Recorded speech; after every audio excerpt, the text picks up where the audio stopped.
Hello everybody, Aaron here from KissDrumMethod.com.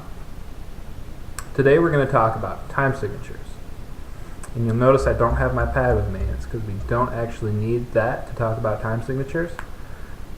When we're learning music, there are going to be three different problems that we're going to run into. There's going to be the physical problems, which is the stuff we talk about with the pad, the technique, all that.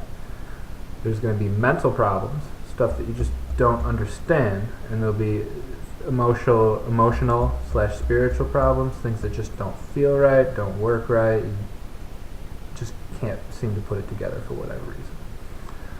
So, time signatures is a mental problem. So we're just going to spend this video understanding it, explaining it, and then we'll dig into them deeper, actually performing them, executing them, etc. in other videos.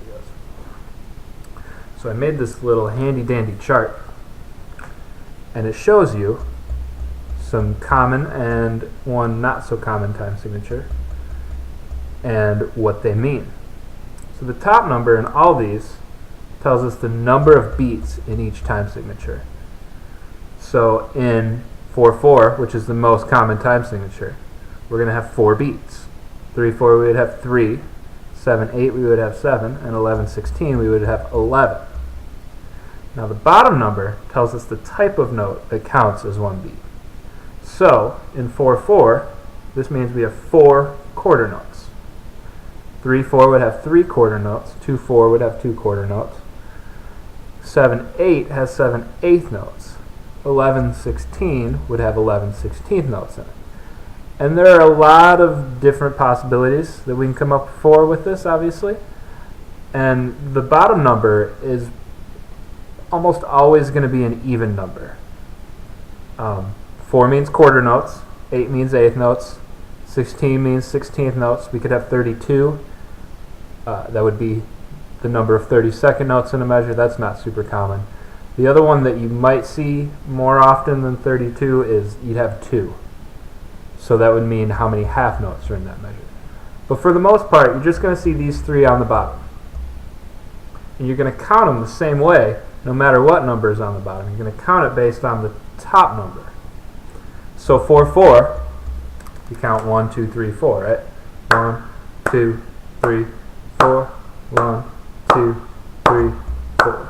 3/4 would be counted 3, 1, 2, 3, 1, 2, 3, 1, 2, 3. So I'm clapping quarter notes. If we're doing 7/8, it's going to be 2 groups of 2 and then 1 group of 3. Because 2 plus 2 is 4 plus 3 is 7. Cool? So it'll be 1, 2, 3, 4, 5, 6, 7, 1, 2, 3, 4, 5, 6, 7, 1, 2, 3, 4, 5, 6, 7, 1, 2, 3, 4, 5, 6, 7, 1. Notice I said 7 instead of 7. You say 7, you end up with the Tud McGrath thing. If you haven't seen Louder, Faster, Better, that's a hilarious video. Check it out. It'd be like 1, 2, 3, 4, 5, 6, 7, 1, 2, 3, 4, 5, 6, 7, which is still 4/4 because you're counting 8 syllables. If you're doing 11/16, it could be grouped a few different ways. Let's see. That's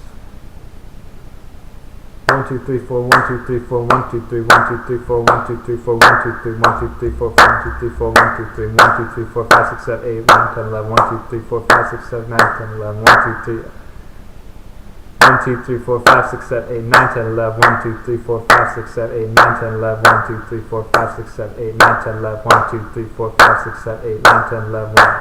So it's 2 groups of 4 and then 1 group of 3.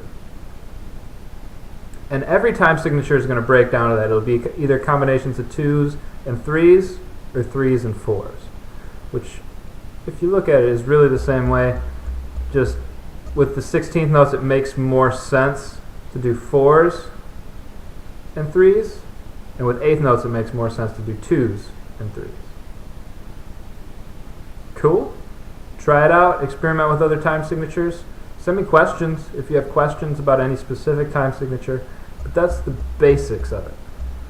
So thanks for watching. Again, go to KissDrumMethod.com, and we'll see you on the next video.